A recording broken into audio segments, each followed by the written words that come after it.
Let's bring in Chris Stigall. He is Chris Stigall. Chris Stigall. I'm joined now by Chris Stigall. Host of the Chris Stigall Show. So let's bring in talk radio host Chris Stigall. Also, his podcast is a must-listen every day. Chris Stigall Show podcast. And host of the Chris Stigall Show. Let's bring in Chris Stigall. Please welcome Chris Stigall. The Chris Stigall podcast is presented by usmedicalplan.com.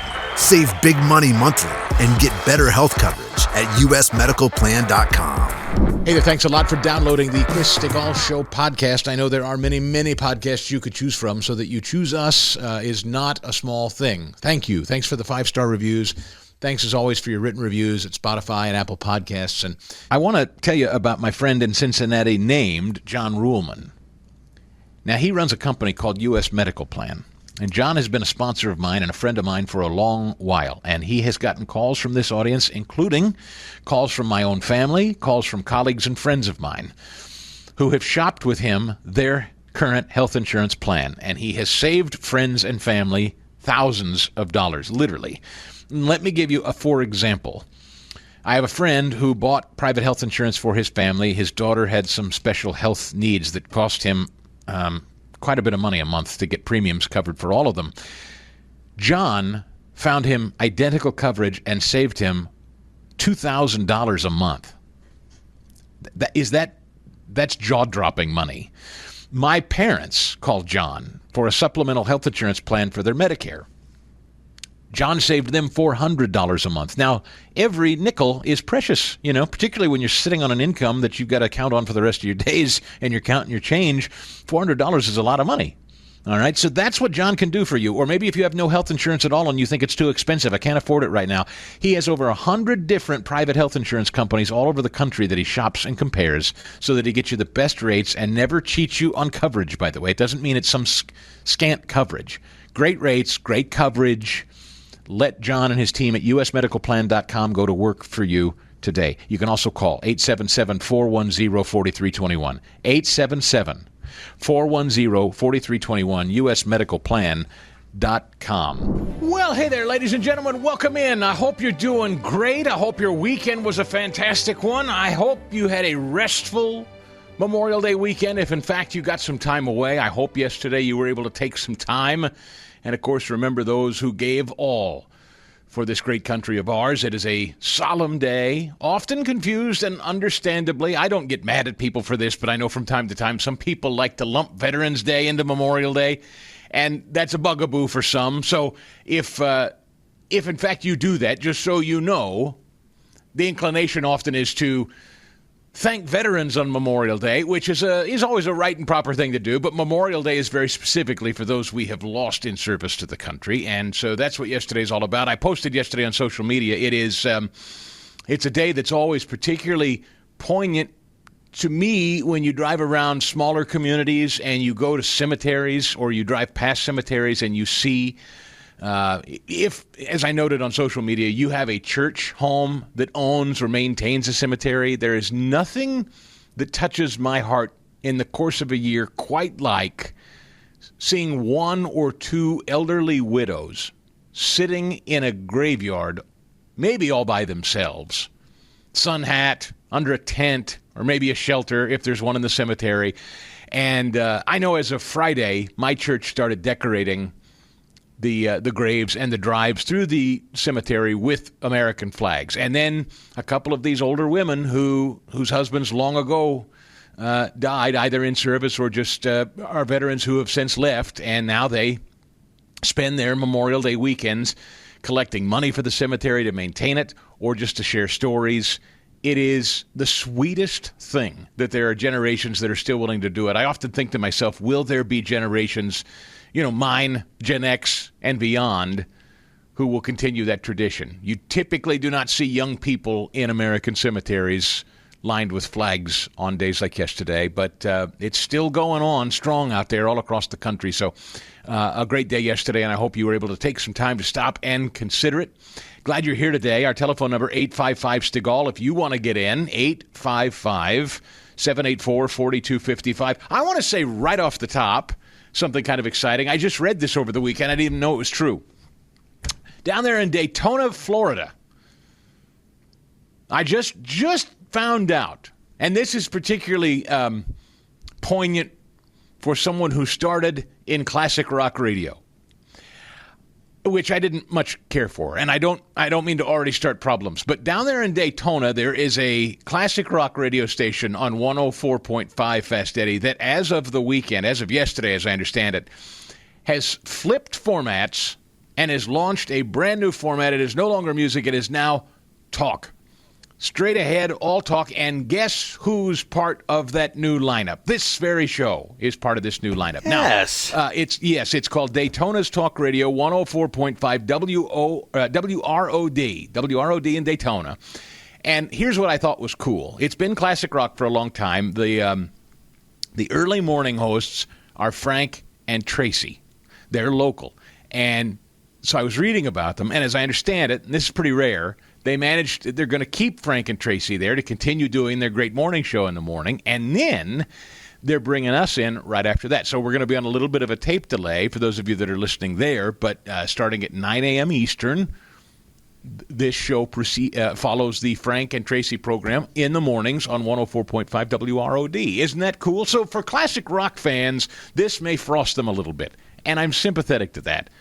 Having started my career trying to do mornings on a classic rock radio station, I'll just tell you this. It didn't end for me the way it's ending for Frank and Tracy, which is to say it's not ending for them. It did end for me.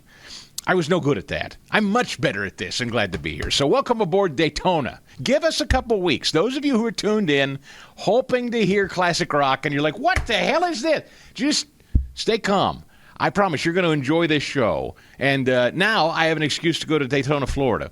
You ever been, Ed? You've been all over Florida. I have been all over Florida, Chris. There are two places I haven't been, the Everglades and now Daytona Beach, Florida. And I love this edition because I know that there are a lot of NASCAR routes down there in Daytona Beach. So now somebody down there, can you please finally get me into a stock car? I'm excited. This is awesome. We will. Shameless self-promotion and invitation. If you'd like us to come, we're happy to come visit Daytona. So anyway, welcome aboard 104.5, Daytona's newest talk radio station. That is a thrill, and we're glad to be aboard. Anyway, if you want to get in here on the show, again, it's 855-STIGAL, or you can reach out to us. I had a Harumph Society yesterday, which, quite frankly, was brilliant. Because I never stop. You know, you guys that don't follow the Harumph Society, even on holidays, I will often sit down and write. And I did so yesterday, and it was, if I may say so, fantastic. And you probably need to read it because I go into great detail over what specifically Trump is trying to do economically. In fact, I feel inclined to share a little of it with you here coming up because it was just that important. Stephen Miller kind of addresses some of the misconceptions around the big, beautiful bill, too. On Sunday, Mike Johnson's job was to go out there and try to make people feel better about it. He went into some hostile territory to deal with it. Let's go right to it, 2194, because this, folks, there's a lot to talk about, I understand, but this, to me, as you know, we've got the month of June, and if the big, beautiful bill does not pass, it's curtains. It's trouble for this economy. So let's go to 2194 to kick it off here.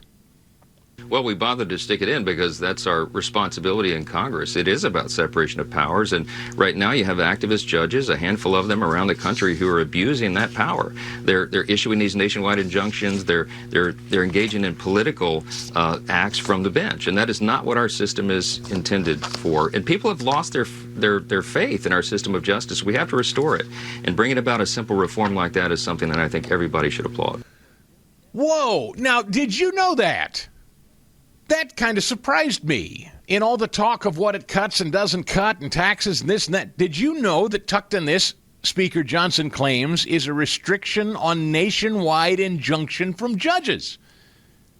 I must confess I missed that. I'm glad Scott Perry is going to be with us today, Pennsylvania Congressman, immediate past leader of the House Freedom Caucus. I'm going to ask him the details of that because Johnson very specifically says a provision that restricts some of it. Not all of it, but some of it.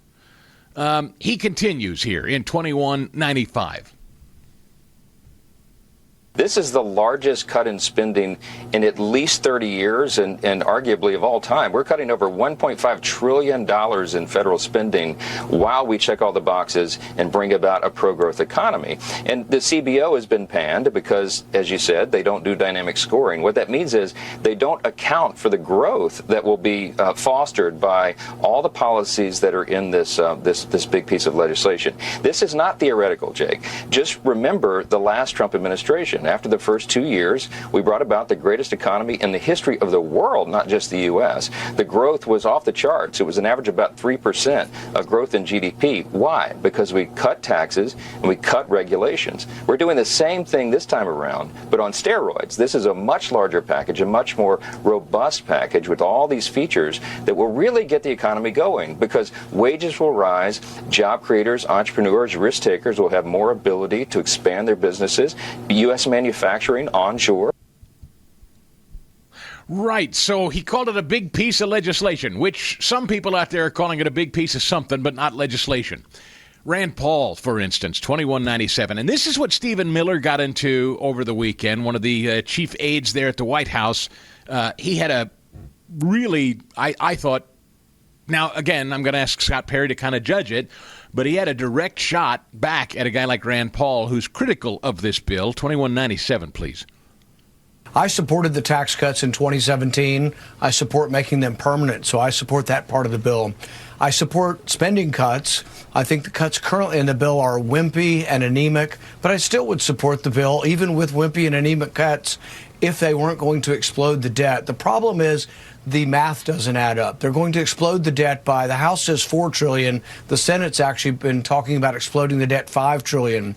This year in September, when our fiscal year ends, the deficit will be about $2.2 trillion.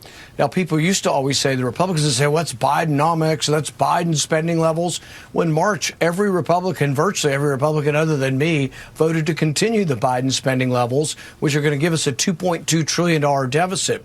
Now, if you increase the debt ceiling $4 to $5 trillion, that means they're planning on $2 trillion this year and more than $2 trillion next year. That's just not conservative. So I've told them if they strip out the debt ceiling, I'll consider, even with the imperfections, voting for the rest of the bill. But I can't vote to raise the debt ceiling $5 trillion. There's got to be someone left in Washington who thinks debt is wrong and deficits are wrong and wants to go in the other direction.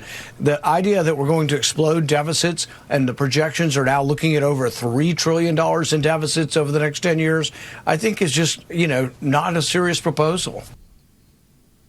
Okay, and in 2192, Trump says, I'm willing to hear it. Okay, Rand, make it better if you think you can. Well, I want the Senate and the senators to change, to make the changes they want, and we'll go back to the House and we'll see if we can get them. In some cases, those changes maybe are something I'd agree with, to be honest. It happens.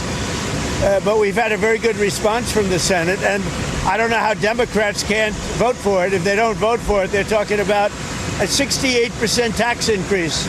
Remember that. If the Democrats don't vote, it's a 68% tax. Right. So he says if you Republicans can make it better in the Senate, I'm for it. Sit tight. We'll unpack some more. Okay, a judge has ruled that Trump has acted lawfully in Chinese tariffs. Well, that's a rarity. A judge has actually ruled. What do you mean he's acted legally? A federal judge rejected an emergency lawsuit this week aimed at stopping Trump's sweeping tariffs from taking force, punting the case to the U.S. Court of International Trade for further review. A district judge in Florida, well, there you go,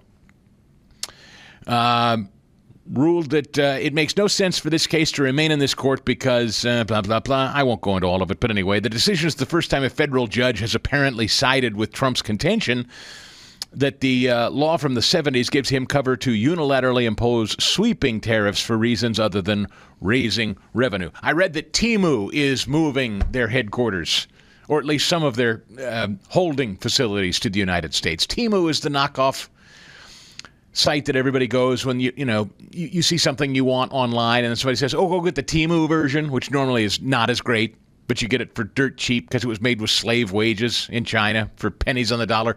Apparently now, because they're being whacked with tariffs every single day, they're thinking about moving some of their facilities here to the United States, which is all good. And That was more of the news over the weekend. Heading into it, as a matter of fact, Trump says that Nippon Steel and U.S. Steel are going to enter into a partnership. This is huge.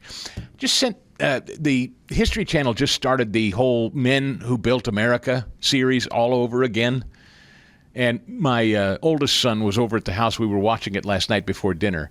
And it was all about Carnegie and Rockefeller and, let's see, who else? J.P. Morgan, among others. And talking about Carnegie and Steel and how these guys came to pass. And it's just... And you know who's featured in this, by the way, if you were watching it last night? This is so old now. It was Donald Trump was one of the featured voices in it, talking about the genius and the brilliance of these guys, which I'm going to get into in more detail in just a minute. I wrote this in my newsletter. Business people with business minds who built this country. Now, yes, you can say they took advantage and things like that, but it's just amazing that not terribly long ago in this country, there were guys that said, what is this byproduct that's coming off of oil? This petroleum we're drilling. What is this byproduct? They said, it's called gasoline. I don't know. We can't do anything with it. And Rockefeller goes, I bet we can. What if we ditched kerosene and did something with gasoline? And the rest is history. Same with steel, same with banking. It was a remarkable era. Even though, again, it exploited, they were using slave wages to get it done here in the United States, very unsafe working conditions, truly the robber barons of the era. And, of course, the whole special was about that very healthy balance between capitalists who were growing and trailblazing and government who was seeking to rein them in and how they were working hard to keep government at arm's length. It's a really important history lesson. And again, people like Jack Welch and Trump are part of that special. I would really recommend if you get the chance to go back and see The Men Who Built America, go do it. Because it's really well done. Anyway, Trump announcing this partnership between U.S. Steel and the Japanese steelmaker Nippon. He says he's going to keep the headquarters in Pittsburgh and draw $14 billion in investment toward the United States economy. This will be a planned partnership between the United States and Nippon Steel, which will create at least 70,000 jobs and add $14 billion to the economy. The bulk of that investment will occur in the next 14 months, he said, heading into the weekend. And Trump is headed to this very steel plant for a huge rally this coming Friday in Pittsburgh. Now, how cool is that? When was the last time you remember an American president visiting a steel company in the United States and having a rally, no less? Trump's post included few details about what's included in the deal. Joe Biden blocked this deal, by the way. Trump is ushering it in. It is so good to have a businessman in the White House right now. I'll explain some more on this coming up. Glad you're with us on the Stigall Show. Sit tight. Now, let me get to something I posted at the Harump Society yesterday about the big, beautiful bill and Trump's just kind of general 30,000-foot economic view. We got Steve Moore coming up today, and I'll run some of this by him. But I think, at least to my satisfaction, I've not heard anybody except those at the White House really effectively lay out what Trump's trying to do here. And I think it's worth repeating because, I see a story here today from the Washington Times. Trump scores a string of victories, but Americans' economic frustrations aren't going away. Trump heads into the summer having racked up a series of second-term wins, including curtailing runaway illegal immigration, netting trillions of dollars in business investment, reducing inflation, lowering gas prices, exceeding Wall Street's job creation forecasts. He's embarked on mass deportations of illegals, purged woke policies from government. He's taken dramatic steps to shrink the bureaucracy. Though many of these moves are tangled up in court, Trump has also roiled the stock market with harsh trade policies, and his poll numbers are starting to slide, they write. Voters are likely overlooking Mr. Trump's accomplishments, said one Republican strategist. He's governed with conviction, not calculation. That's exactly right. He pointed to Trump's big, beautiful bill, which the House passed last week. But nevertheless, people are saying they're not particularly happy. Real Clear Politics shows that voters give Mr. Trump the poorest marks on his handling of the economy and inflation. And I suspect that is probably the case with some of you. And so I thought it important to explain just a little bit, and I did yesterday in the newsletter, Trump's vision for a second term. And it lies in America's safety and prosperity and global leadership for decades to come. He's looking down the road at the next 20 years, well after he's gone.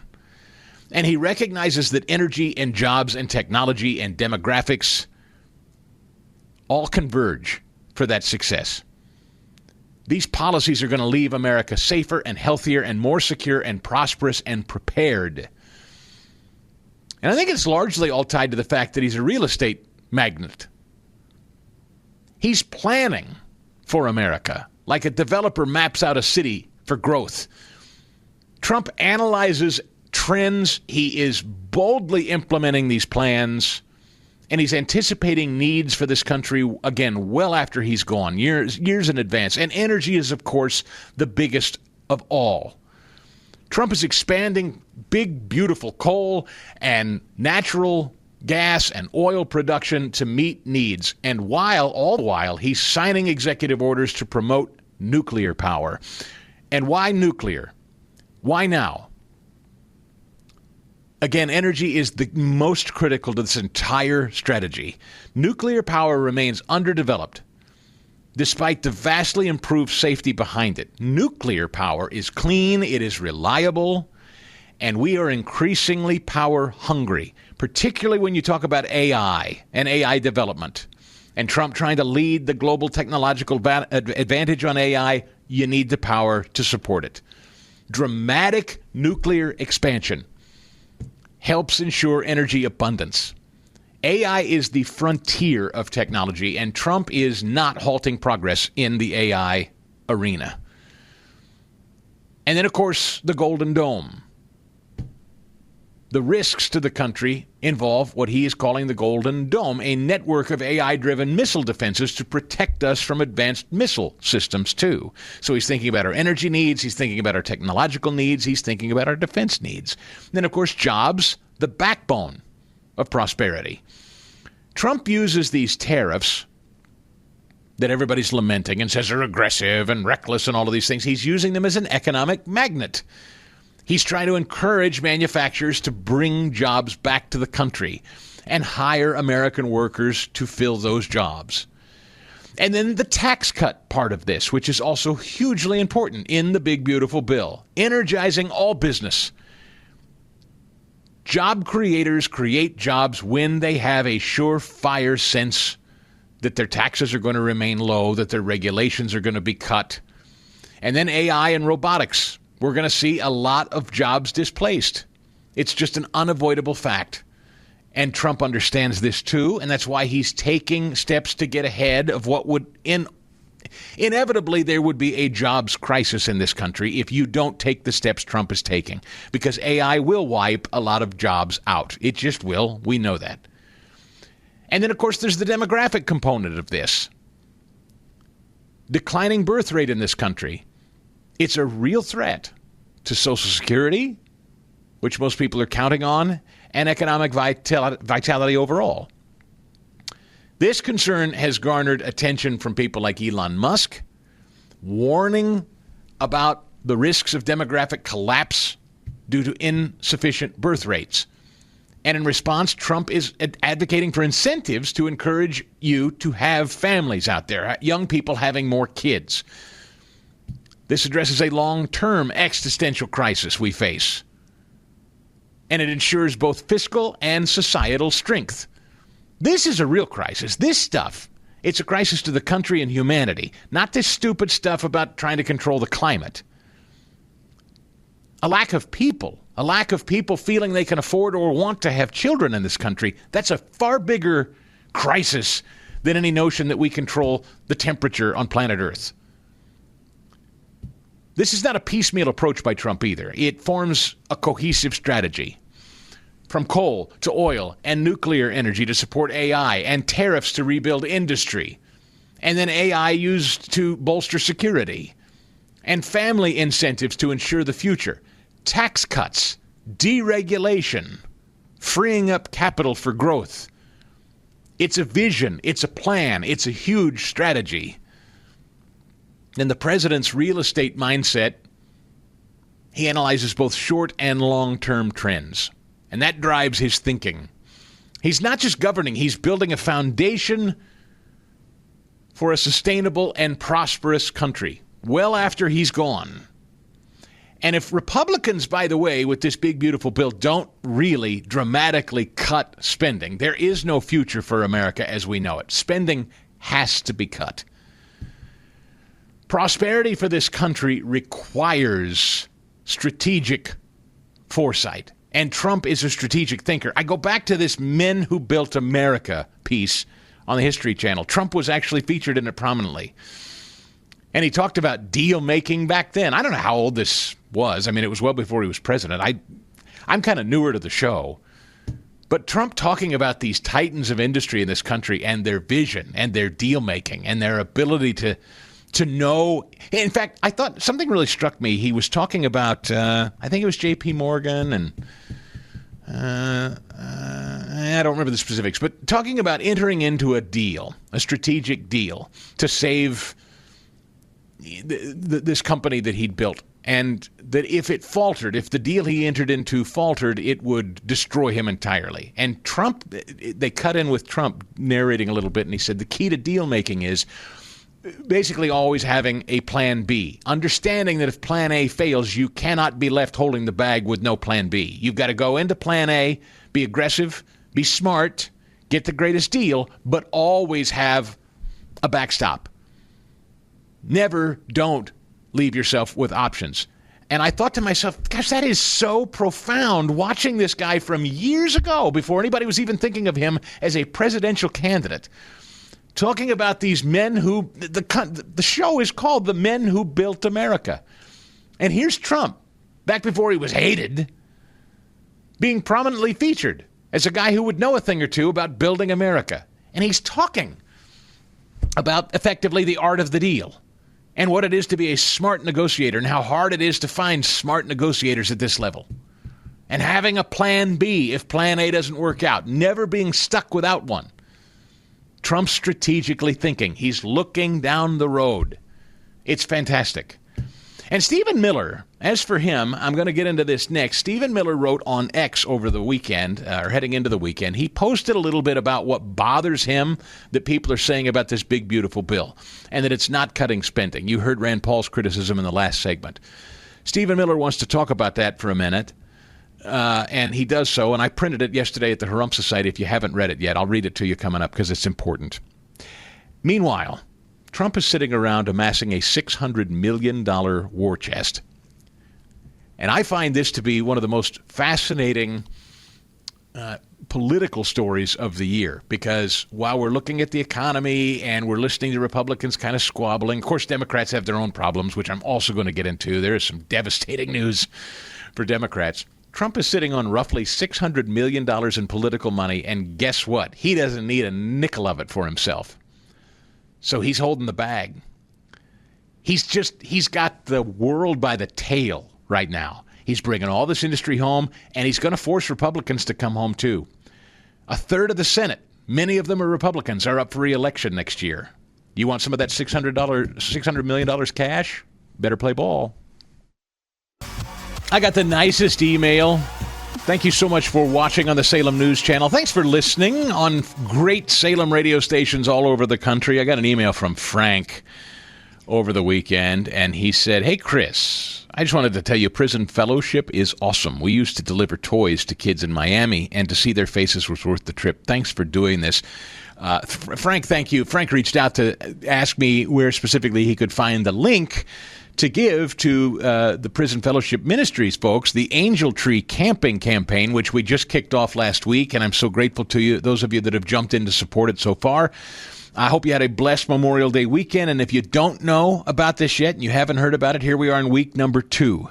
I want to invite you to join me and thousands of people all over this country who have supported this year after year after year in making generous donations to send kids with a mom or a dad in prison for a week of fresh air and activities like swimming and horseback riding. And more importantly than all of that, they get to hear the gospel. And in some cases, for some of these kids from troubled backgrounds and troubled neighborhoods, this may be the only exposure they ever get to the to the saving power of Jesus and that word, that gospel word that they could so benefit from the rest of their lives if but that seed is planted thanks to your generosity. And so this Angel Tree Camp could be the summer for some of these kids where they truly accept Jesus as their Lord and Savior. Can you help us get there? My goal this year is 477 kids. And I'm going to be honest with you, so far we're at 80, which is a great start. A little slower than I'd like, but you know what? We're going to do what we can do here. I've been telling you some of the stats about how these special camps break the cycle of crime. Now, today you'll hear from Janice, who's an actual Angel Tree mom. You'll hear about her young daughter, Maddie, who was blessed to attend an Angel Tree camp and how the Christian fellowship there really changed her life. Listen. And like meeting them and like just the way like their manners were and just, you know, how friendly they were, so welcoming, you know, even though they didn't know us. So I thought that was incredible. And the best thing about it is, you know, having them learn also about Jesus, you know, incorporating that. Something definitely worth experiencing. She was so happy with the food and stuff. Food is delicious. That's sweet. And, you know, again, this is a girl. Maddie is a little girl whose dad's in prison through no fault of her own. Rough background, undoubtedly, but this is her opportunity for fresh air and fun and gospel-centered activity, and she got it thanks to your donations to Angel Tree Camp near their home. Now, look, if you'd like to join this campaign, and I hope that you will, $200 is what it takes to send one of these kids for a whole week. You do not have to give $200 if you can't. I understand. But $200 is what sends a deserving child to an Angel Tree Camp for an entire week. So any amount will help. If you can do $200, I'd be grateful. If you can do more, I'd be grateful. In fact, I'm thinking up some things right now to maybe help you, encourage you, I'll say. And thank you from me personally if you're willing to step up and give this week. Because we got to get these numbers up a little bit, make a difference in the lives of these kids by going to chrisstigall.com and click on the banner at the top of my website. You'll see it. It says make a difference in the lives of prisoners' children. It's a banner right there at the top of my website. Or call 888-206-2794. 888-206-2794. Give what you can. If you can do $200, that sends a child to a week of camp. And I can't thank you enough in advance if that's what you're thinking of doing this morning. chrisstigall.com. Okay, let me get to the Stephen Miller open letter on X about the big, beautiful bill, because he was fired up about what he feels is misleading information even from some Republicans on this, and I just wanted you to know it. He said, I've seen a few claims making the rounds on the big, beautiful bill that require correction. The first is that it doesn't codify Doge cuts. That came from me. Marjorie Taylor Greene came on the show last week, and she says there's nothing about Doge cuts in this thing.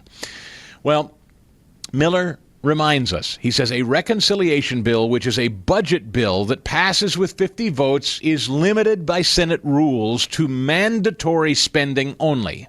Ergo Medicaid and food stamps. The Senate rules prevent it from cutting discretionary spending, ergo the Department of Education or federal grants. So much like Marjorie Taylor Greene said last week, this is, as she said, the Doge cuts were not germane to this particular piece of legislation. They couldn't do the cuts in this particular bill. So he says the Doge cuts are overwhelmingly discretionary, not mandatory. This bill does save more than $1.6 trillion in mandatory spending, including the largest ever welfare reform. He says, I also have seen claims that the bill increases the deficit. This is a lie based on CBO accounting gimmicks. Income tax rates from the 2017 tax cut are set to expire in September. They were always planned to be permanent. CBO says maintaining current rates adds to the deficit, but by definition, leaving these income tax rates unchanged cannot add 1 penny to the deficit. The bill's spending cuts reduce the deficit against the current law baseline, which is the only correct baseline to use. Another fantastically false claim is that the bill spends trillions of dollars. This is completely invented out of whole cloth, writes Stephen Miller. This is not a 10-year budget bill. It doesn't fund almost any operations of government, which are funded in the annual budget bills, and this is not that. In other words, if this bill is passed, he writes, and the annual budget bill did not, there would be no government funding. under the math that critics are using, if we passed one paragraph reconciliation bill that cut simply $50 billion in food stamp spending, they would say the bill added trillions in spending in debt. The only funding in this bill is for the president's border and defense priorities while enacting a net spending cut of over $1.6 trillion. This bill has two fiscal components, a massive tax cut and a massive spending cut. That's from Stephen Miller. Everybody talking about the MAHA movement, Make America Healthy Again. Balance of Nature says, welcome to the party.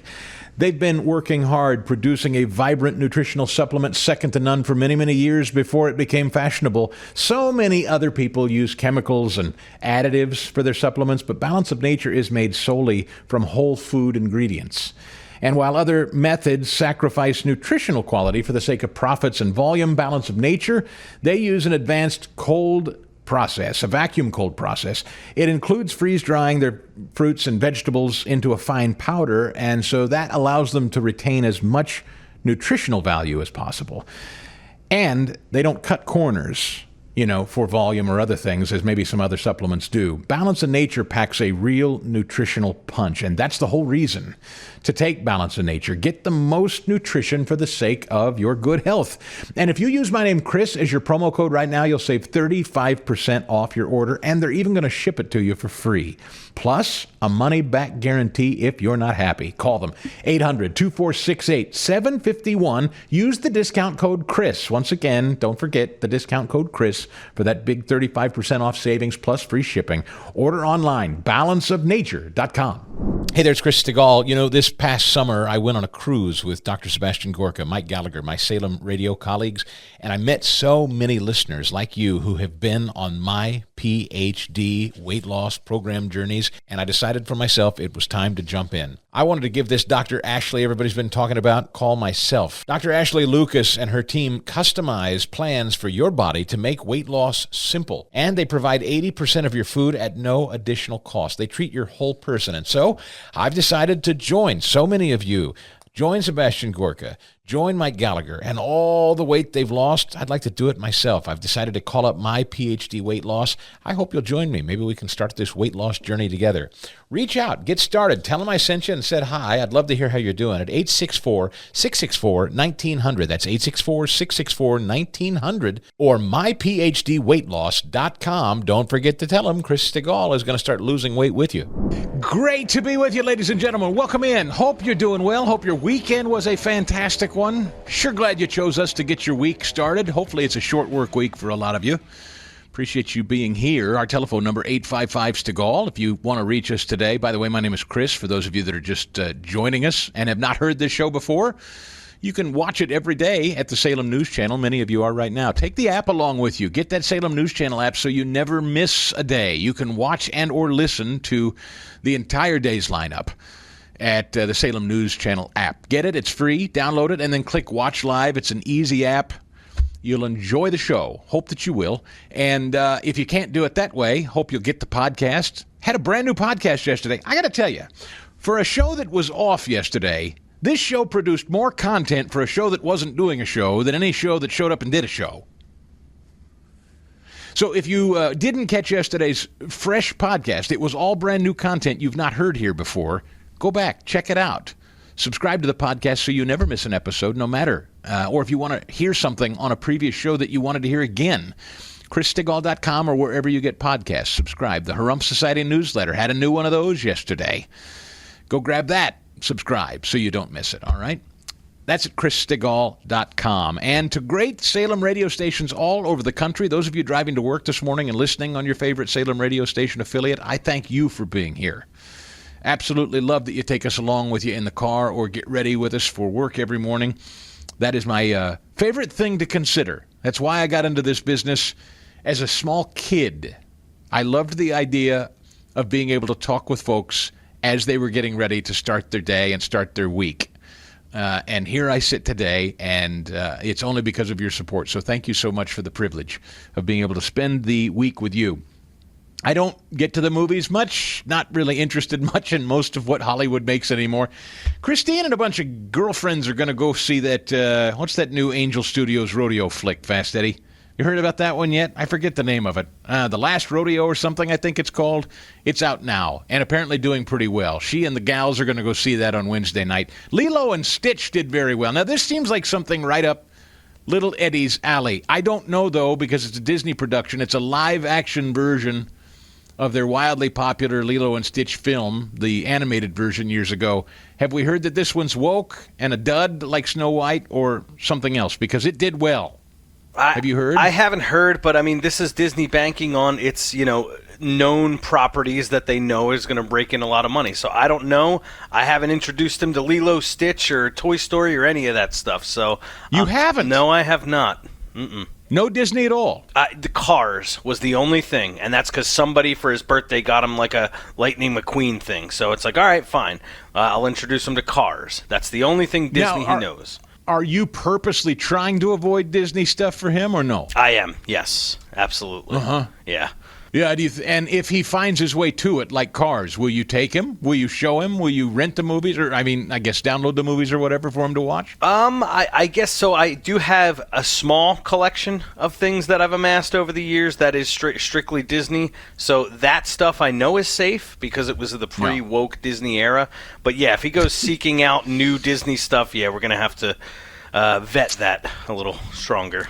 Lilo and Stitch topped the box office with $183 million in ticket sales from its opening Thursday night. And again, this is the live-action version of the film. I haven't heard complaints about it like we did. Snow White was a total dud, absolutely rotten. Snow White sucked. The woman who played Snow White sucked. She was bad. She was woke. She was hateful. Then there was a big fight about the dwarves that they ended up not making dwarves because you couldn't say dwarves, or Peter Dinklage got mad because they wanted to be. I don't even remember. It was troubled from the very beginning, and it didn't do well. And now it's immediately you go stream it on cable if you want or whatever. So that was awful. I have no desire to see it. I don't know if Disney learned their lesson from that and did something better with Lilo and Stitch, but apparently I have not heard the objections to it. So, but the other one that did huge, and I saw somebody write over the weekend that they wanted to make Tom Cruise the mayor of Hollywood. Figuratively speaking, that they think that Hollywood's troubles would be solved if Tom Cruise just ran Hollywood because he knows how to go make an action film that everybody wants to see and keeps politics out of it. Although I don't know. I guess depending on who you are and what your tastes are with this stuff, some said that there was I don't know. Do I even want to get into this? It was apparently heavy on the girl power stuff, which not that that's inherently a bad thing, but I guess some detected feminist overtones, Fast Eddie, with this one. I don't know. Have you heard that? Not yet. I will probably see the Mission Impossibles. They're new one. They're usually pretty bankable. But I'm fine. Chris, to be perfectly honest, I'm fine with the girl power stuff now. We've seen so much since, yes, was it heavy-handed during Me Too? Of course it was. But now we've come so far since that. I mean, we are crazy. Yeah. We now have men replacing girls. So I'm fine with the girl power stuff now. Bring it. Well, yeah, if it's women being women, you mean. You're happy to see a strong woman as long as she's an actual woman, not a man? Absolutely, especially in a Hollywood production. I'm in. Okay. Fine. Also, one other note, unrelated, but don't know where else I'd mention it if I didn't. Phil Robertson of Duck Dynasty died. He had a long battle with Alzheimer's, and he died over the weekend. And we know one thing about him. If you've ever seen him speak, which I've seen a couple of times, I've seen him speak, and there was a lot of social media going around about him. His deep, abiding faith in Jesus Christ. He knew exactly where he was headed. He is home now after a long battle with Alzheimer's. Cool guy. I only met him once. I put a photo up. This was he inspired me to grow facial hair. I met him pre-facial hair in 2016. I was in Cleveland at the RNC convention and bumped into him totally accidentally, actually in a parking garage, believe it or not. I was walking to my car, and he was getting out of his, and I said, "Hey, Phil." And so we talked for a minute. My dad absolutely loved that show, loved Duck Dynasty. I didn't know a lot about it, but I started kind of watching it because my dad was interested in it. I said, "Okay, what's all this about?" So I got to know him a little bit through the TV series and then listening to him speak. But what fascinated me most about this Duck Dynasty thing was that they built this empire, this very famous business, and then it became a reality television show. And this is a point in your career and in your life where you've become famous and you've become, I suppose, reasonably wealthy. And you can choose to do one of two things. You can try your best to stay completely out of politics and the news, or you can decide to take your newfound fame and prestige and do something with it. And in this family's case, in the Robertsons' case, they decided first and foremost to advance the kingdom of Christ with that. And I thought that was remarkable. I admired it so much because this was, 2016, if you think back now, and I have to be honest with you, 2016, I was fresh off of a Ted Cruz, Donald Trump fight. I mean, I was an endorser and hearty backer of Ted Cruz straight through the Pennsylvania primary, and it was contentious. And if you recall that convention, there was great consternation about Ted Cruz even coming out and endorsing Trump after he had lost a pretty bruising long-term primary. I was not convinced in the summer of 2016 that Donald Trump could beat Hillary Clinton. I wasn't. I'm not going to do revisionist history with you. That's the truth. I was not enthusiastic about Trump. I was not enthusiastic about his chances once he secured the nomination. And by the time the Billy Bush tape hit that year, Fast Eddie, when the Billy Bush tape, grab him by the remember that? I said, we're done. That was the October that I declared to my wife. I'll never forget as long as I live. I was in a hotel room in October at a function. I was upstairs getting dressed, putting on the black tie, getting ready for the big night downstairs in the hotel ballroom. And I flipped on the news when I was getting ready, and it said the Billy Bush tape, grab him by the honk. And I said to Christine that night, I'll never forget it. I go, well, it's over. It's over. Trump's lost. She's going to be the next president of the United States. And I was just crestfallen that evening. And the reason I'm bringing all this up is not to relitigate it, but to remind you that I was not alone, and I know I wasn't. And a lot of people would like to revise history and tell you, oh, I knew all along. I was always with Trump. No, you weren't. I mean, some of you were, but most of you weren't. Most people were like me. We didn't know what we didn't know. Trump ended up becoming a unbelievable surprise. And, of course, by the time they tried to assassinate him and raid his home, there was no bigger a ride-or-die advocate for Donald Trump than me. But it took me some time to get there. And the reason I'm telling you all this is, while I was going through all that in 2016, guys like Phil, they were ride or die with Trump from the beginning. They saw something in him right away that they liked, and they threw their weight behind him. They went to Cleveland to endorse him, to back him. They traveled around the country to back him and endorse him, well before it became cool, and I admired that. So these guys not only had political acumen, but most importantly, they were out there advancing the Word of God, advancing the kingdom of Jesus, and I just couldn't respect and admire. I didn't know him personally, but having run into him that once, he was charming and friendly and affable, willing to take the photo, and you can go see it. Like I said, he inspired my facial hair growth, so rest in peace, Phil. We know he's in a better place. We know he's home where he has preached for many, many years he wanted to be. All right, our telephone number is 855-STIGALL. If you want to get in here today, ChrisStigall.com for the Harump Society as well as the podcast. And still to come, Congressman Scott Perry over there on the House side from the Freedom Caucus. Is he pleased with what came out of the House, this big, beautiful bill?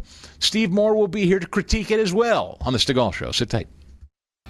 Hey, good morning, Cincinnati. Thanks for listening on The Ticket and on great radio stations just like The Ticket all over the country. Thanks for listening.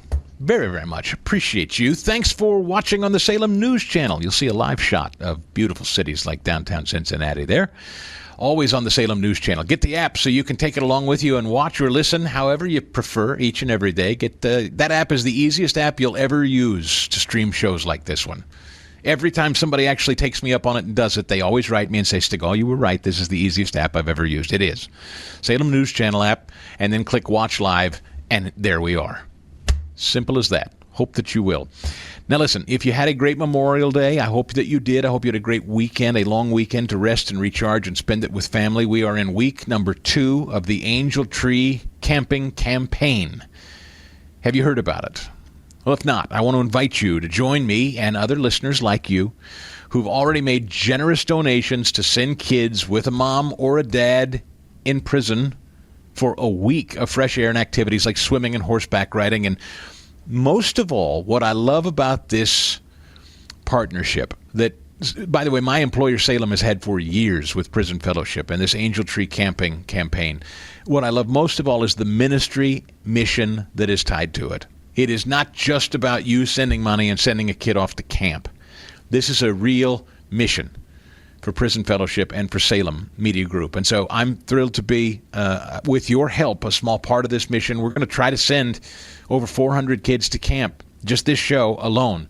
It's a healthy goal, but it's one that I think we can reach here in the coming weeks if you're willing to help me, and I hope that you will. Whatever you can do to step up and help me do this. This is important, this Angel Tree Camp, because the stats about these camps, how they can break the cycle of crime.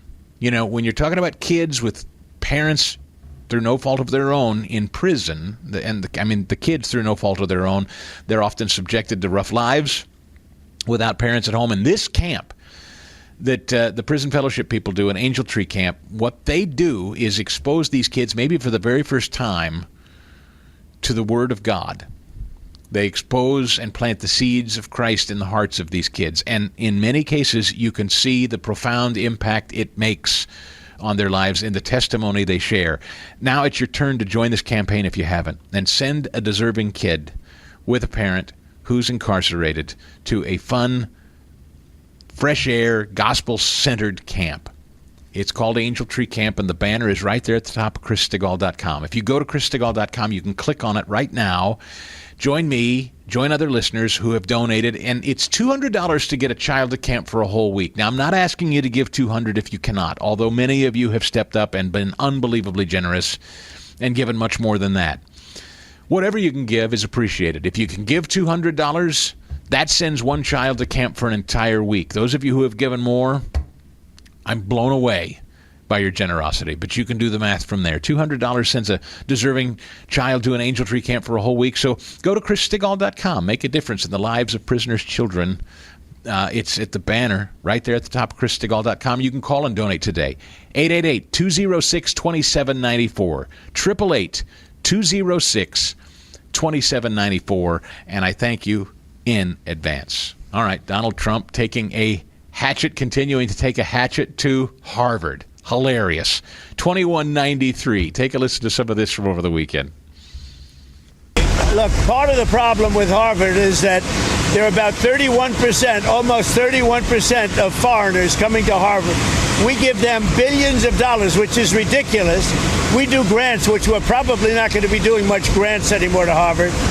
But they're 31%, but they refuse to tell us who the people are. We want to know who the people. Now, a lot of the foreign students we wouldn't have a problem with. I'm not going to have a problem with foreign students, but it shouldn't be 31%. It's too much because we have Americans that want to go there and to other places, and they can't go there because you have 31% foreign. Now, no foreign government contributes money to Harvard. We do. So why are they doing so many? Number one. Number two, we want a list of those foreign students, and we'll find out whether or not they're okay. Many will be okay, I assume. And I assume with Harvard, many will be bad. And then the other thing is they're very anti-Semitic. Everybody knows they're anti-Semitic, and that's got to stop immediately. Okay. This is brilliant. I love this. I love this discussion. I am considering, he posts over the weekend, taking $3 billion of grant money away from a very anti-Semitic Harvard and giving it to trade schools, in all caps, across our land. He posted that on Truth Social yesterday. What a great investment that would be for the USA and so badly needed. Taking money from Harvard, giving it to Mike Rowe. Perfect. This is the Stigall Show. Okay, let's go to the Democrats for a minute, shall we? Because the death spiral continues, and PJ Media has that very headline. The Democrat Party's death spiral even worse than we thought. It was a piece written by Matt Margolis over the weekend, and I wanted to call your attention to it. Make no mistake about it, he writes, the Democrat Party is facing an existential crisis that even their media allies can't spin anymore. The New York Times, the crown jewel of liberal media's establishment, just published a devastating analysis showing how Democrats' supposed stronghold on American politics has crumbled under MAGA. While Democrats continue their tired routine of Trump bashing and pretending to care about working Americans, the numbers tell a completely different story. The New York Times analysis reveals a political earthquake that's reshaping the electoral landscape, and it's not in the Democrats' favor. All told, Mr. Trump has increased the Republican Party's share of the presidential vote in each election. He's been on the ballot in close to half the counties in America. 1,433 in all. Let me read that stat to you again. Trump has increased the Republican Party's share of the presidential vote in each election he's been on the ballot in half the counties, I should say, in this country. It is a staggering political achievement, especially considering Trump was defeated in the second of those races in 2020, says the Times. Defeated. Okay, you get it. But anyway, we'll not relitigate that here. By contrast, Democrats have steadily expanded their vote share in those three elections in only 57 of the nation's 3,100-plus counties. In the 2024 election, 6 times as many counties shifted toward the GOP as toward the Democrats, while 435 counties trended more Democrat compared to 2012. 2,600 moved more Republican by an even larger margin of 13 points versus the 8 points for Democrats. What is the Democrats' problem, writes Margolis? The biggest one, they're increasingly becoming the party of coastal elites and college-educated snobs. Meanwhile, Trump has built an unstoppable coalition that includes working-class voters across all racial and ethnic backgrounds. And the New York Times did not sugarcoat it for Democrats, writing, quote, counties that have become steadily more Republican exist in some of the country's bluest strongholds, including New York City, Philadelphia, and Honolulu, Hawaii.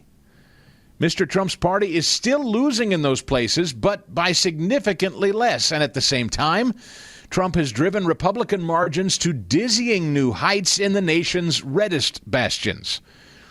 In New York, 43, listen to this, in New York, 43 of 62 counties shifted at least 10 points more Republican in 2024 compared to 2012, cutting the statewide Democrat margin in half. The only county to consistently trend Democrat was the ultra-progressive Tompkins County, home to Ithaca, New York. Meanwhile, even deep blue and diverse areas like the Bronx, Queens, and Brooklyn have trended Republican in multiple elections alongside their rural upstate counties. Richie Torres of New York told the New York Times, we could be entering a world where the greatest predictor of voting behavior is no longer race. Amen. Wouldn't that be wonderful? Donald Trump's greatest achievement, his greatest electoral achievement, says Torres, lies not in breaking the blue wall in the industrial Midwest, but in beginning to break the blue walls in states like New York and counties like the Bronx. Democrats' old playbook is dead, and they know it. Their own pollsters admit the math doesn't work anymore. They're stuck pandering to wealthy urbanites, pushing radical policies that normal Americans reject, while Trump's MAGA coalition keeps growing stronger. The only thing, writes Margolis, and this is a critical close to this piece, the only thing that could derail this momentum is if, big if, capital IF, underline it, the only thing that could derail this momentum is if the Republicans get complacent or drop the ball. I hope they don't, writes Margolis. I certainly share that point of view. I hope they don't, too. Echoing these sentiments. Pretty rich coming from this guy, too, by the way. Dan Pfeiffer. Spelled with a P and an F. Pronounced Pfeiffer, don't know why the P. Can't you just do without the P? Dan Pfeiffer. Anyway, he's the co-host of, I think, that wildly popular left-wing podcast called Pod Save America. He was on a podcast called The Odd Years with Amy Walter, talking about this. Now, keep in mind, he's the ex-aide to Barack Obama, a guy who ran around telling black men that they'd better vote for Kamala Harris if they know what's good for them. Because you black guys, you better vote for the black lady. Black men did not take well to that. So Obama is really part of the left's problem here. Him and all of his circle have been running around promoting the very, very things that Mr. Margolis was just warning the Democrats about, and why they continue to become more and more insulated in their coastal elite enclaves, because working class Americans, be they blue or purple or red, they don't want it. So Pfeiffer is warning the very same way out there in 2206. Take a listen. So what about the issues where you can see that Democrats are uncomfortable, like on the trans sports issue? How do they talk? I think you're right. They have to have an answer. You can't just say, I'm going to pivot and talk about tariffs. How do you do that authentically without seeming like you're just reading a talking point memo? Yeah, I mean, it's not easy, right? And some people are going to be better at it than others. I think one thing to do is to call out what the Republicans are doing with the transport issue, talk about how few people this actually impacts. And whatever. All right. So, and then he goes on to this long-winded. It's not easy. It's not easy to stop talking about the trans crap? Why is it hard? What do you mean it's not easy? It's not easy to say men ought not be playing against women in women's sports. That's not easy. He sighs and then goes into a long-winded 4-minute. All right, let's try it again in 2207. He swings at it again.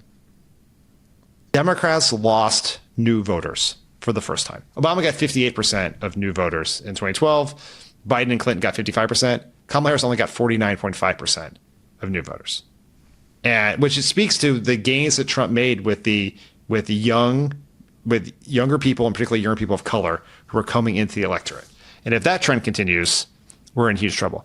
And so the message I take from this is anyone who thinks that we can get away with just tinkering around the edges, just hoping that Donald Trump becomes unpopular, or they nominate some Yahoo in 2028, or we're going to ride the wave of tariffs and inflation to a narrow House victory, is just rearranging the dictionaries on the Titanic. Like, we have to be willing to ask very hard questions.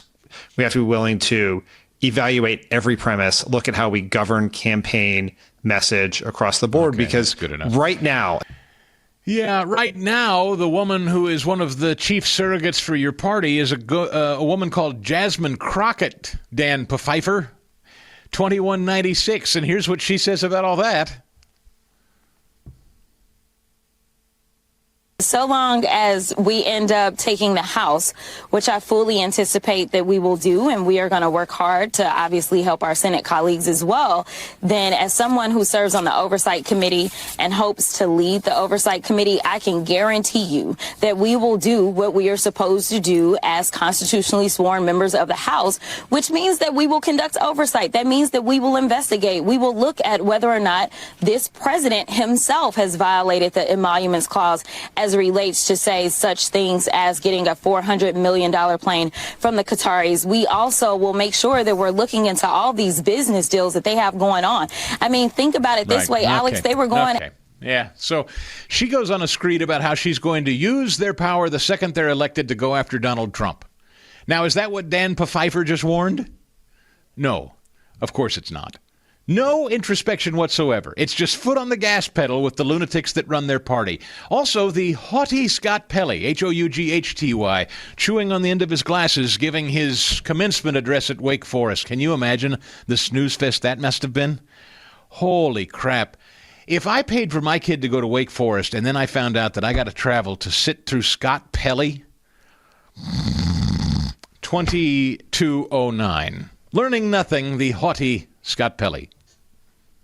But in this moment, this morning, our sacred rule of law is under attack. Journalism is under attack. Universities are under attack. Freedom of speech is under attack. And insidious fear is reaching through our schools, our businesses. They've learned nothing. One of his network has just lost 2 of its senior leaders as they go through some sort of merger and acquisition, and they can't settle on it until they end up settling with Trump, because his show, where he chews on the end of his glasses to look real smart, defrauded the American people. And he sits there and talks about journalism under threat. You're the threat to journalism. Your stupid show, you smug prick. You're the one that has ruined journalism in this country. You're the reason no one trusts journalism to this day, and you stand up there. Yeah, you're right. BK said, makes you long for Kermit the Frog. Yeah, those guys in Maryland had it right. Wake Forest are the ones that got screwed. Bring out the puppet.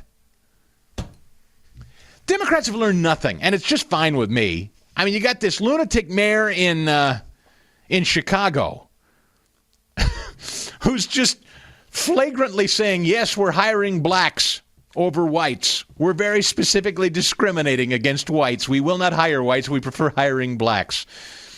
AOC's district sees 70% crime surge, more than double the New York City average, and she doesn't care. Seattle. There was a protest in Seattle over the weekend I want to tell you a little more about in a second. And meanwhile, the Democrats have developed a new plan to appeal to young men. Right. With the likes of Jasmine Crockett, I suppose, and Scott Perry. Sit tight. This is the Stigall Show. All right, let me get to this hilarious piece today in something called Deep News. You ready for this? Headline, Democrats unveil a $20 million SAM plan. Capital S, capital A, capital M. A SAM plan at the Ritz-Carlton. Now, you just heard Dan Pfeiffer say on a podcast, we got to reach the working class. And where do they launch? What is, by the way, before I get to the punchline, the SAM initiative stands for Speaking with American Men. Speaking with American Men, a strategic plan. Where do they launch their SAM plan? The Ritz-Carlton.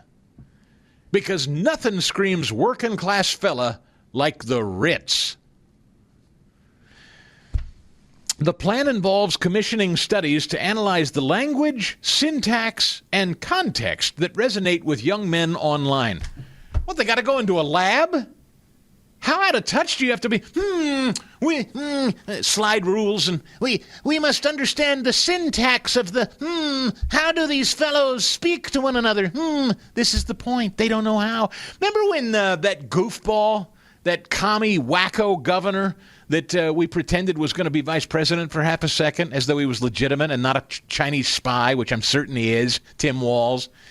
Remember that lunatic, the high-kicking, flailing lunatic communist, Tim Walz? Remember him? He puts on an Elmer Fudd hat and a gun. He can't even load the thing. Well, they hired me to go out and talk to men. Yeah, good job. They literally have no idea how men speak to one another, what men talk about, what men would like to hear. They have no clue. So they gather at the Ritz to study their online syntax.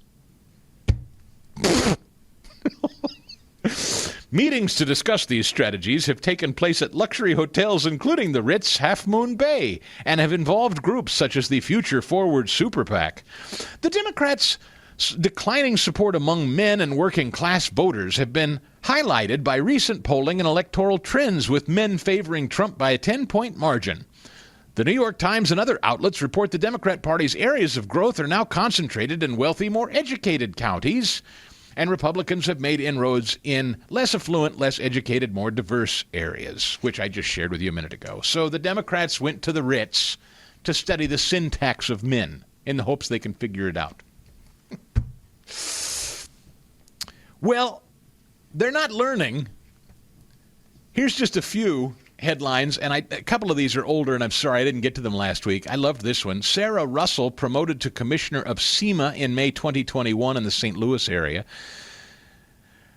They joined SEMA in 2010 as a specialist responsible for public information, community outreach, training, exercise, etc. Yes, you heard me say they, because Sarah is a they. Sarah is the them that was fired because they didn't know how to turn on the tornado sirens when St. Louis was wiped out with tornadoes.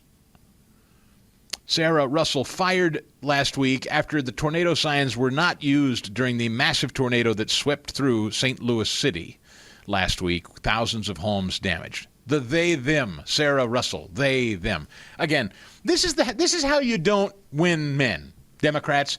You don't win men by hiring a woman and call her they and then perform like this and expect men. I tell you something. I sat at the dinner table with my young sons, ages 20 and 19 last night. And if you listen to them, you don't have to go to the Ritz. Sit down around a table with a dozen young men and listen to them. They have no time for this. This they-them crap, it's a joke. It's a laugh. Women's College Awards Rachel Levine with honorary degree. This last week from The Lion, readlion.com. Smith College, which claims to be a female-only institution, awarded Admiral Rachel Levine, neither an admiral nor a Rachel, the former Assistant Secretary of Health under the Biden administration, with an honorary degree. Levine, a man who claims to be transgender, is a fervent supporter of sex change surgeries for children. The 150-year-old Massachusetts-based college, which purports to be for women, admits male students who identify as women. And then, of course, another story from the Washington Times last week. Transgender athlete wins 2 more girls' track events. You heard about this undoubtedly last week. I didn't get to it. The male-born athlete won gold medals in the girls' long jump and triple jump a week ago at the California Interscholastic Federation Southern Section Division III Finals at Moore Park High School. Sonia Shaw, president of the Chino Valley Unified School District, said a boy just took a girl's spot again in finals. This is not equity, it's erasure. Well, good. So this is not how to win men, Democrats. You don't allow and I'll tell you something, men who have daughters, men who are trying to protect the women in their lives, men who are looking out for their wives and daughters, they're not going to participate in this stuff, and they're not going to play nice. And if you Democrats want to continue to push this, Dan Pfeiffer is out there warning them, we got to drop this transgender stuff. We cannot die on this hill. They're not listening because the only people that are running their party are meeting at the Ritz from large coastal cities. This is the Stigall Show. Here we are, 2025. Happy New Year. And our friends at Gulag America are back and along for the ride.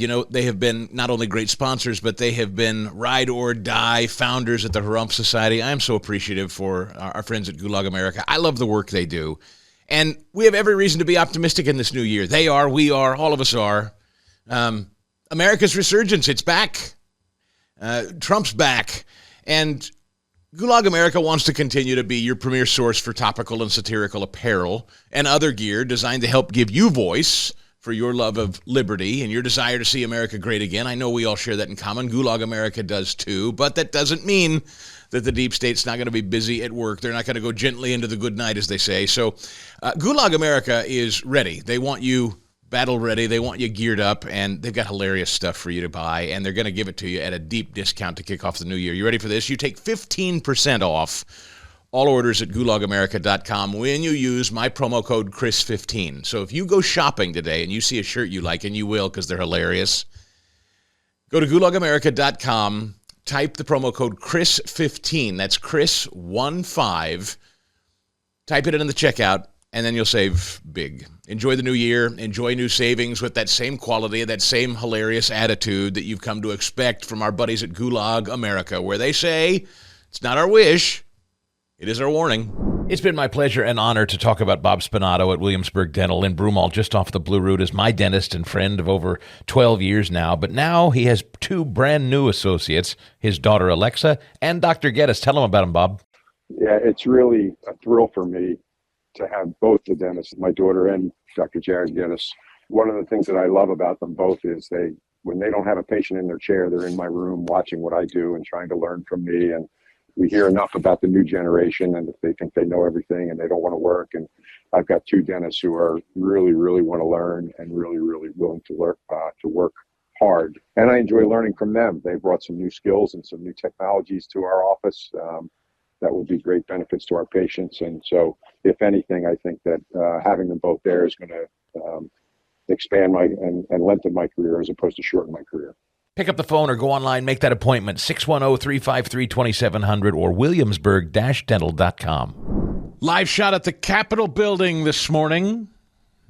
Thanks for listening on AM 570 WWRC in Washington, D.C. If you're driving in and commuting in our nation's capital, if you're watching, thanks for watching on the Salem News Channel. Thanks for getting that app and downloading it, taking it along with you.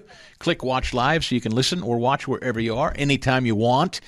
And, of course, the podcast and the Harumph Society, all available at chrisstigall.com, so you never miss it. And I had a brand new podcast and a brand new newsletter come out yesterday, even though I wasn't here. Hardest working show there is, even on a day off. We're putting out brand new content for you. So go check it out, chrisstigall.com. We're thrilled to kick off a short week, but a busy week, because they all are, it seems, these days, with Congressman Scott Perry. He's a great friend of this show. He's been a great resource over the years to us. Immediate past chair of the House Freedom Caucus, and an important conservative voice as we talk about this big, beautiful bill which left the House. And I think some were wondering whether that would actually happen or not. Congressman, I welcome you back. As I read the final vote on this, you were one of those that finally said yes to it, but I know not without concerns. So good morning. Welcome back. Well, good morning, Chris. And yeah, we did get it out of the House, and it was, right down to the wire, as always. Had a meeting with the president earlier that day. Well, it was, we didn't have the vote actually on the bill till 6:30 in the morning the next morning. So technically the day before. But look, there are concerns with the bill. You're always trying to improve it. One thing that we learned kind of through this process, because every speaker is different, every kind of battle is different. House Freedom Caucus members didn't draw a red line throughout the process. We just said, look, these are some of the concepts, some of the things we're concerned about, and we'd like you to help us work on them. We provided alternatives and different ways to get there, and negotiated the whole way throughout. But at the end, it was actually the folks that drew the red lines, and I'm going to characterize those folks, and I think rightly so, especially as the SALT guys, the state and local tax guys. They said they weren't going to vote for any bill that didn't deal with their high state taxes and give them a federal tax credit for that. So essentially what it means is that their states tax the living daylights out of them, and they get to claim that on their federal taxes so that you get to help pay the bill. Now, I'm not for that, but look, they were successful at it because they started early on in the process.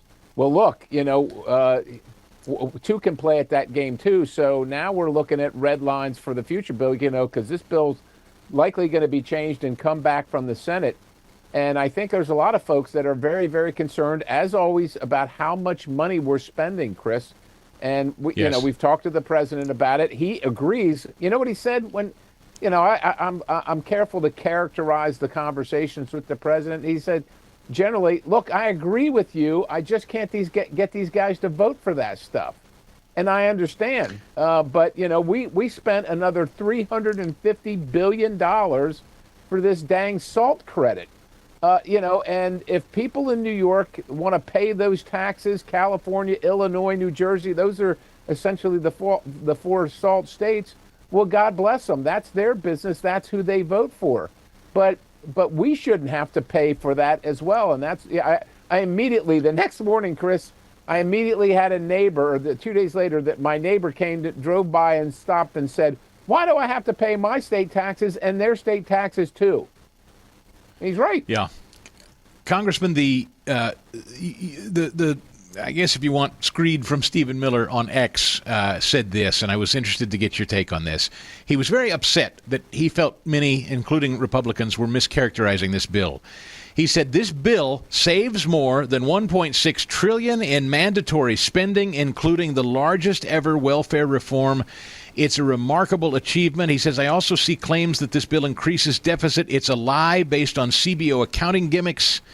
Income tax rates from 2017 were set to expire in September. They were always planned to be permanent. And the CBO says maintaining current tax rates adds to the deficit. He calls that bunk. Now, Rand Paul, for instance, over in the Senate, he's not alone, says that it does add to the deficit. So who's right here, Scott? Well, Stephen's right that the current tax rates that if they were allowed to expire would increase everybody's taxes in Pennsylvania at least $2,400 per individual, right? So, the CBO says that the current tax rates if we keep them, actually cost us money. I agree with Stephen on that's not correct.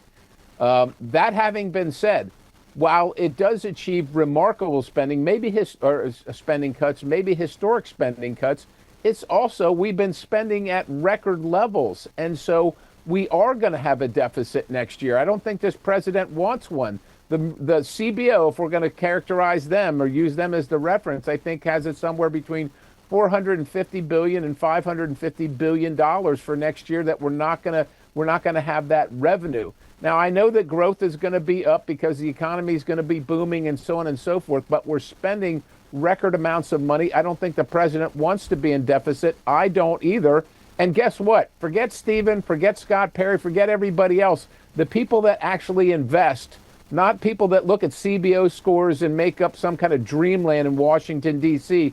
This is the bond market and the stock market, folks, that invest and gamble with their own money. They have said, look, this is not going to continue. As the day we were passing the bill, the bond, the 30-year bond went up 100 basis points. They're telling us this game of just creating money and spending it is not going to last much longer, and I think we all need to take heed of that.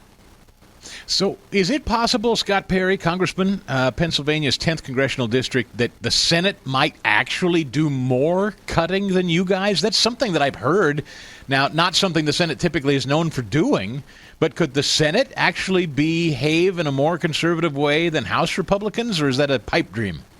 No, look, well, I will tell you, we have heard that. I'm talking to many senators that are saying that, and it might be just the right circumstances where a few of the members are more conservative than House members, and that certain members that are normally more liberal are running for re-election next year. So we call that in cycle, which is going to force them to at least act rhetorically as they're more conservative than they normally are. Does that equal a more conservative bill regarding the finances, regarding spending? I sure hope so. That's what we fought for. Now, the Senate has been saying the same thing the whole way along, but remember, as they were saying it, they sent us this framework a month and a half or two ago that was pathetic. So talk is cheap. I hope they put up right now. I want to see something more conservative. We got it as far as we could in the House, but they should do better. What would can you just briefly explain the process one more time for folks that maybe don't understand it? The Senate comes up with a version, much like you guys on the House side came up with a version. Then you got to get together and agree on something together, right? That's right. If they change the bill, then they're going to have to send it back to us to pass it. And they've already implied or messaged or signaled that they are going to change the bill. We don't know how much. But I will tell you, things like the Green New Deal, the president calls it the Green New Scam. Every single Republican, House and Senate, voted against that thing when it was called the Inflation Reduction Act in the House of Representatives. Now, there's a bunch of Republicans that are saying, oh, we can't cut the subsidies. Oh, it's related to jobs. You know what? I said in a hearing, we could subsidize making dog crap for $1 trillion, and I bet Americans would find a way to make a lot of dog crap if they could get the $1 trillion. That's what's happening here, and that's one of the things the Senate needs to fix. And so bottom line this for us. July 4th was the date that we heard Besant as well as Thune kind of target. Is that optimistic, or can this get done in a month, do you think, roughly? Well, I think it is optimistic, but I also would say this. The pressure is building. The pressure is enormous. I was out for Memorial Day doing parades and different things, and a lot of people were talking to me about the bill. They want to see something passed, and they want to see something passed. They want to know. The market, if anything else, wants certainty, and people understand that whether you're directly in the market or just through your retirement. And the prospect of taxes going up at record levels, again, $2,400 on the average for a Pennsylvania individual, that's not exciting to people. And they know that if the taxes are going to remain low, this bill has to pass. There's a whole lot of other things in it to talk about which are good, but there are some things that are concerning that can be and should be fixed. Yeah, limiting judicial overreach, defunding Planned Parenthood. Those are some of the things I heard are in this that aren't getting the attention they're due, in my opinion. I agree with you. The defunding Planned Parenthood is an awesome victory. There's no reason the federal government should be paying for that. Now, limiting judicial overreach, it does some, but I think we could do a lot more there, too. Yeah, it's exciting. I mean, I know everything's focused, understandably and appropriately so, on the fiscal, but there are some really interesting wins in this that I hope we can unpack in the future. But, Congressman, I'm grateful always to kick off the week with you to give us some framework. I hope we can have you back as you guys sort through things with the Senate. Well, it's going to be busy. It's not going to end anytime soon, so I'll see you on the next opportunity. Thanks, Congressman. Appreciate your time. That's Scott Perry. He is Pennsylvania's 10th Congressional District Representative. We'll take a quick break here. Steve Moore is going to tell us what he thinks about this bill coming out of the House and what happens to it in the Senate. Our chief economist on the way on the Chris Stigall Show. The MAHA movement. Our friend Marty McCary was out there talking to Maria Bartiromo this weekend. 2198 with some important stuff. Take a listen. Scientists have been waving the flag for years, saying you've got to look at this body of scientific data. And the modern medical establishment really has been disconnected. We've been so busy focusing on treatment, on billing and coding in a high throughput model. We've got to stop and ask ourselves, should we be focusing more on school lunch programs, not just putting every kid on Ozempic? We've got to talk about food as medicine and gut health and the microbiome. We've got to talk about environmental toxins that cause cancer, not just the chemo to treat it. And maybe we need to treat more diabetes with cooking classes, not just throwing insulin at people. This report is a fresh new approach that really calls for a transformation of our healthcare system from a reactionary system to a proactive system. So I could not be more excited about this report. There are no sacred cows. It talks about 70% of the diet being ultra-processed. It talks about pesticides, microplastics, natural light exposure in children, sleep quality. Remember, Republican, Democrat, and Independent moms showed up in high numbers to vote for President Trump over this very issue. He's right. It's big, and it is something that I saw a friend of the show post something on social media this weekend. She said it was something about, in college I used to drink from a cup of beer that a ping pong ball had landed in and rolled all over the floor. Now I'm skeptical of my drinking water or something to that effect. It's like, it's true. Like the stuff you used to do in college, oof. Now today we're afraid to eat or drink anything. But it's very, very real. Women are moved bigly by the MAHA movement, and Marty McCary leading the charge there. Dan Bongino. I think I asked you this last week, Fast Eddie. Are you, I don't know, where do you stand with Bongino? Do you think he's sold out or something? I hear a bunch of conservatives now, not my words, I'm hearing and seeing people that, like Dan, think he's been held captive or sold out or something on Epstein and other things. Do you trust him or not? I trust him, yes. I'm not one of those people that's just kind of taken a blowtorch to him after that interview with the Epstein thing. So I trust Dan. 3 major unsolved mysteries being reviewed by the FBI, according to Dan Bongino. He says they're looking into... I receive requested briefings on these cases weekly. We are making progress. If you have any investigative tips on these matters that may assist us, then contact the FBI. They are specifically reopening or pushing for additional resources and investigation to the leak of the draft Supreme Court opinion of Roe versus Wade, the discovery of cocaine in the White House, and the planting of pipe bombs outside the Democrat and Republican national committees. What's that do for you, Fast Eddie? You care about that? Reopening the leak from the Supreme Court, coke in the White House, pipe bombs out the RNC, and I am all in for that because those are things that I absolutely want to know about, and I tweeted as such, I think, every Saturday. More than Epstein? For me, yes. Yes, absolutely. Okay. All right. Well, Bongino says they're on it. That from Just the News. Passing it along. Full disclosure, Dan's a friend. I've been having Dan on my show since he was running for Congress in Maryland, so I wish him nothing but the best. This is the Stigall Show. All right, we turn to my good friend and our chief economist, Steve Moore.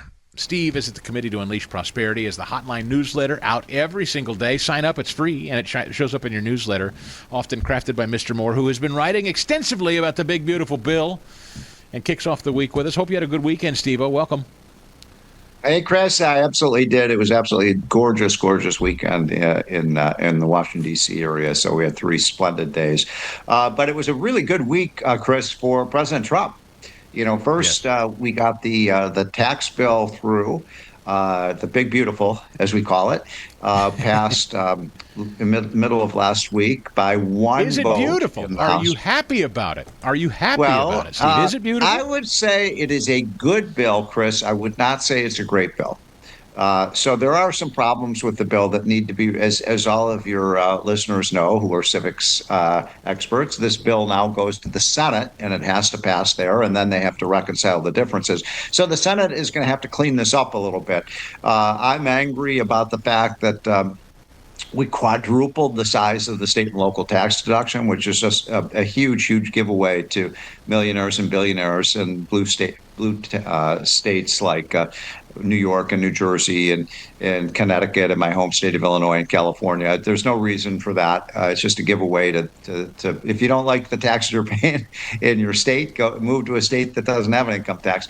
But overall, it's a good bill. And I was shocked, Chris, that every single Democrat in the House, every single one of them voted essentially for a $4 trillion tax increase starting on January 1st. I thought that was pretty outrageous. And so we'll see. This bill is going to get done, but it needs to be improved. And I'm getting a lot of complaints from a lot of my friends. I don't know if you're hearing from people, Chris, who say this bill is not doing enough to reduce the deficit. We're running a $2 trillion a year deficit. We know that there are hundreds and hundreds and hundreds of billions of dollars of waste and fraud in the budget. And this bill doesn't really do enough, in my opinion, to get rid of that waste. I'm going to play for you Senator Rand Paul here, Steve, and then I want to also read for you some of what Stephen Miller posted on X over the weekend. First, Senator Paul. This is 2197, Paulie, 2197. Here's Rand Paul, Steve Moore, and I'd like to get your response. He's one of my heroes. I supported the tax cuts in 2017. I support making them permanent, so I support that part of the bill. I support spending cuts. I think the cuts currently in the bill are wimpy and anemic, but I still would support the bill, even with wimpy and anemic cuts, if they weren't going to explode the debt. The problem is the math doesn't add up. They're going to explode the debt by, the House says $4 trillion. The Senate's actually been talking about exploding the debt $5 trillion. This year in September, when our fiscal year ends, the deficit will be about $2.2 trillion. Now, people used to always say, the Republicans would say, well, that's Bidenomics, that's Biden spending levels. When March, every Republican, virtually every Republican other than me, voted to continue the Biden spending levels, which are going to give us a $2.2 trillion deficit. Now, if you increase the debt ceiling $4 to $5 trillion, that means they're planning on $2 trillion this year and more than $2 trillion next year. That's just not conservative. So I've told them if they strip out the debt ceiling, I'll consider, even with the imperfections, voting for the rest of the bill. But I can't vote to raise the debt ceiling $5 trillion. There's got to be someone left in Washington. Yeah, and so Stephen Miller says, I've seen claims the bill increases the deficit, Steve Moore. This lie is based on a CBO accounting gimmick. Income tax rates from 2017 tax cuts are set to expire in September. They were always planned to be permanent. CBO says maintaining current rates adds to the deficit. But by definition, leaving these income tax rates unchanged cannot add 1 penny to the deficit. The bill's spending cuts reduce the deficit against the current law baseline. So, who do we listen to, Steve? Well, I guess they're both right in some way. Listen, I would vote for this bill, even though I'm a fiscal hawk. And by the way, Rand Paul is one of my favorite guys in the Senate. He's a good friend, and he's a fiscal conscience of the United States Congress. So I admire him greatly. I would probably, though, vote for this bill because it could be improved, and Rand Paul is exactly right. It doesn't cut enough spending. We should be able to cut. Look, I'm going to give you a statistic that'll blow you away, Chris, and your listeners. The federal government is on course over the next 10 years to spend $85 trillion. $85 trillion. Under the Republican budget, the budget that is going to throw people off Medicaid, Medicare, Social Security, kittens will die. You've heard all the headlines about the horrible things that will happen if they cut this budget. Under the Republican budget, instead of spending on $85 trillion, are you ready for this? We'll spend $83 trillion. I mean, come on. That's hardly the sky is going to fall if we do that. And so we should be cutting a lot more. I'm with Rand Paul. And we could do it without cutting any of the vital services that people depend on. I mean, obviously, people want their Social Security checks, they want their Medicare, they want a strong national defense, they want roads and bridges. But as I said earlier, when you have $500 billion of fraud every year, just getting rid of the fraud in the budget would cut this deficit in half. Well, in fact, you bring that up. Dr. Oz, Centers for Medicare and Medicaid. He's now the administrator there. $21.99. Here's what Dr. Oz said over the weekend about that very thing, the fraud in Medicare and Medicaid. The message for me is a very simple one. In every scenario I have seen, and I've seen, I think, most of them, we are increasing the amount of money we are spending on Medicaid because we do have to support Americans who are most vulnerable. Great societies are judged by how they take care of people who are vulnerable amongst them. That stated, we have to make the program sustainable. We have to protect it. That's what the Republicans are trying to do. President Trump has said over and over again, publicly and privately, he wants to love and cherish these programs because he wants to love and cherish the people in them. But to do that, you have to make sure, for example, they're not providers. If you don't pay providers, right, they do it for free, let's say, they can do that for 1 in 7 patients. But if you say, hey, listen, half your patients we're not going to pay you for, we're going to make programs that don't reimburse you, that doesn't work. Now providers begin to flee, and now we don't have enough, for example, mental health providers in rural parts of this country. There's much we can do as a country. It's a shared responsibility. We have to do it together. But the buck stops here. We've got to clean up the system. We're not paying $200 million for housekeeping anymore a year. We're not going to pay for illegal immigrants in states that are submitting those claims. Why should people living in Mississippi or Texas or Florida be paying for illegal immigrants getting health care in California? Yeah. As a nation, we need to be aligned to make this work. So Oz is calling it out there. That's great, but it's got to be done by Congress, right? Or can he unilaterally do some stuff by executive fiat without Congress? That's a good question. I mean, some of those spending cuts that Dr. Oz is talking about probably could do administratively, but most of them have to be enacted into law. One of the things that's been controversial, and I don't really see the controversy over this, Chris, I'd like to hear your opinion on it, is we're going to say, look, if you're going to collect welfare benefits, whether it's food stamps or whether it's free health care from the taxpayers, you've got to be, and if you're able-bodied, if you're not in a wheelchair or you have some reason why you can't work, people should be either in a job training program or working. And I think that seems very reasonable to me. We don't want people to go hungry. We don't want people to go without health care or a home. But if the government's going to help you, you have to help yourself.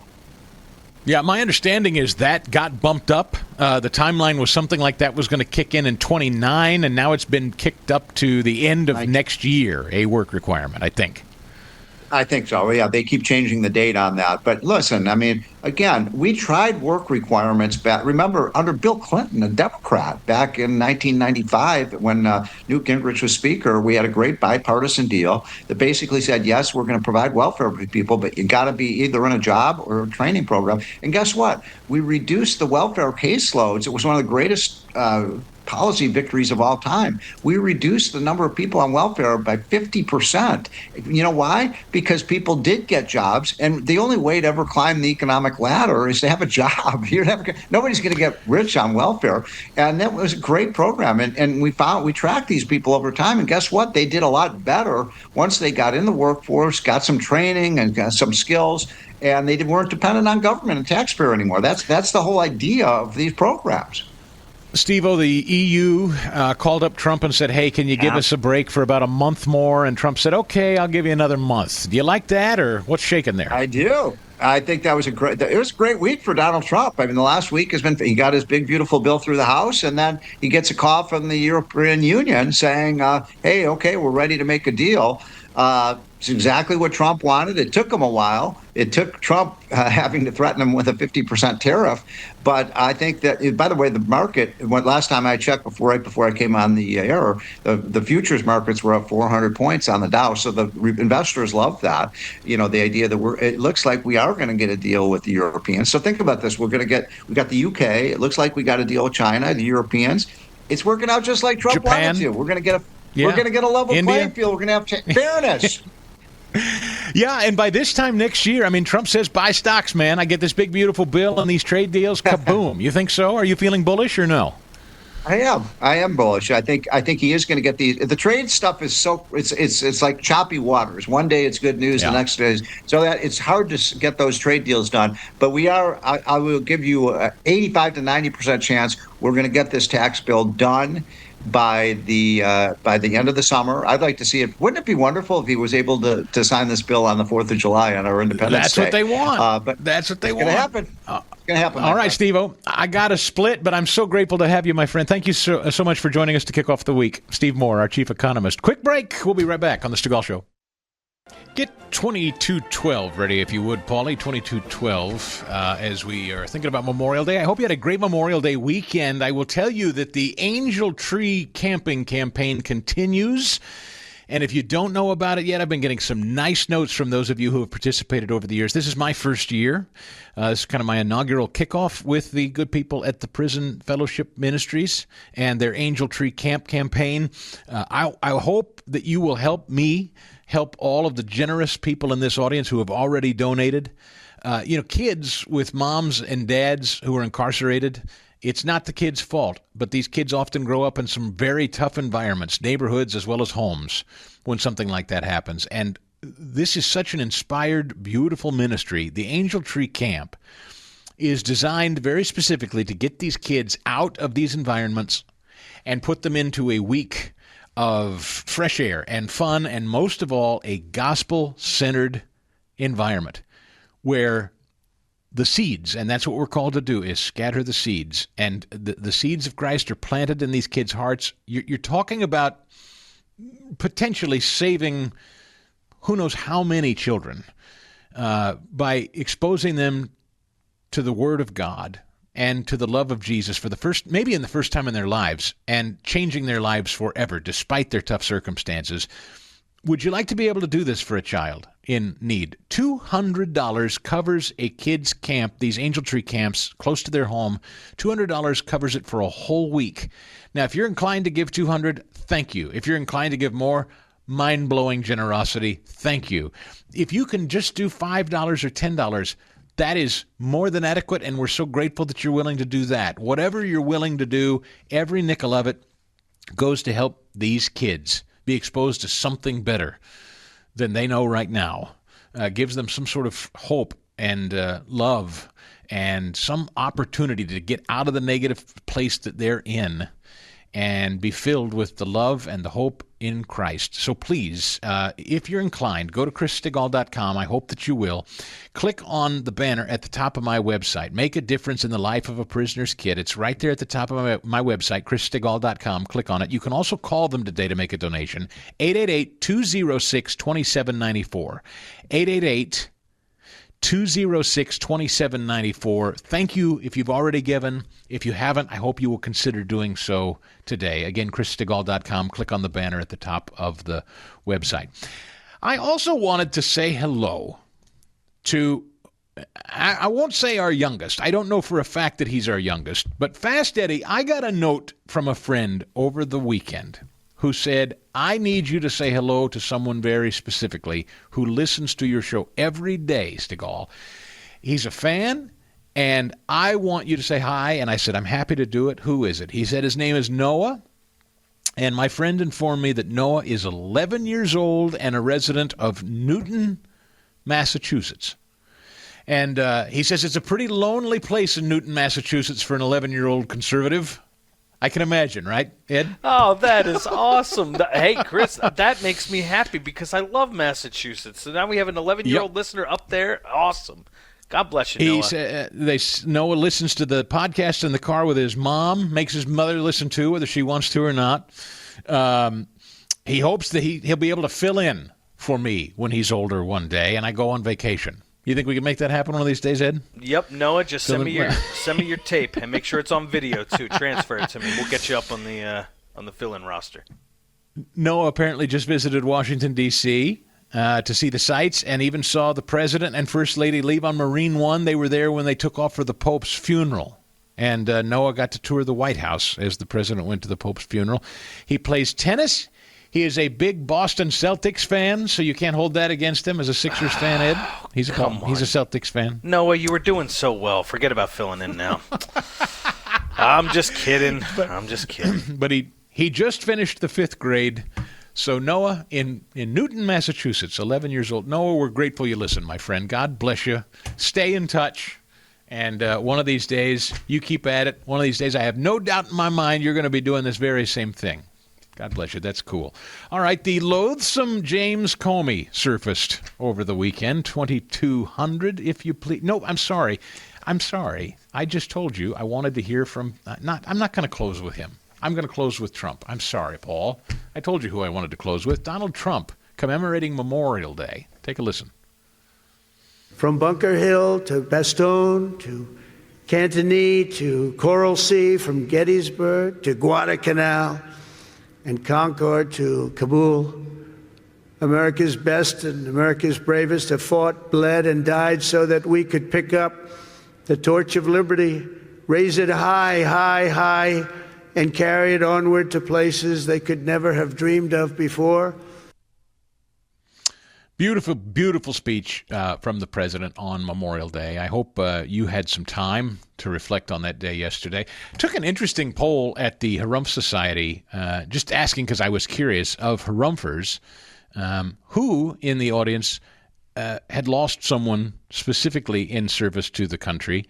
And the poll says that only 1% of the Harumphers had an immediate family member they lost in service.